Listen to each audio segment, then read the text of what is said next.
Bonjour Nicolas Barret. Bonjour Marianne. Alors un Américain sous pavillon tricolore, le joaillier américain Tiffany, racheté par LVMH, et le secteur du luxe qui domine d'ailleurs très largement le CAC 40. Oui, le poids du secteur du luxe a triplé depuis 2007 dans l'indice CAC 40. Il en représente aujourd'hui 27%, 10 fois plus par exemple que le secteur automobile. Les chiffres sont impressionnants. LVMH vaut 205 milliards d'euros, soit 16 fois plus que Renault, qui est valorisé moins de 13 milliards.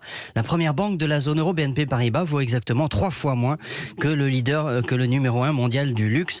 Depuis le début de l'année, les valeurs du luxe comme LVMH, Kering ou Hermès font d'ailleurs beaucoup mieux que le reste de la bourse de Paris. Et c'est grâce au luxe que le CAC 40 pourrait prochainement dépasser les 6000 points. Oui, d'ailleurs, ça fait plus de 12 ans, avant la crise de 2008, donc, que l'indice n'avait pas atteint de tels niveaux. Alors, on n'en est plus très loin. Depuis le début de l'année, l'indice phare de la bourse de Paris a gagné 25%, effectivement, tiré par des valeurs comme LVMH, qui a bondi de 57%.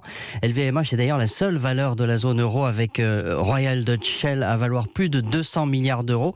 Les investisseurs aiment ce secteur du luxe car il offre des rendements récurrents et qu'il résiste mieux que d'autres lorsque les marchés sont agités. Et ça n'est pas prêt de changer.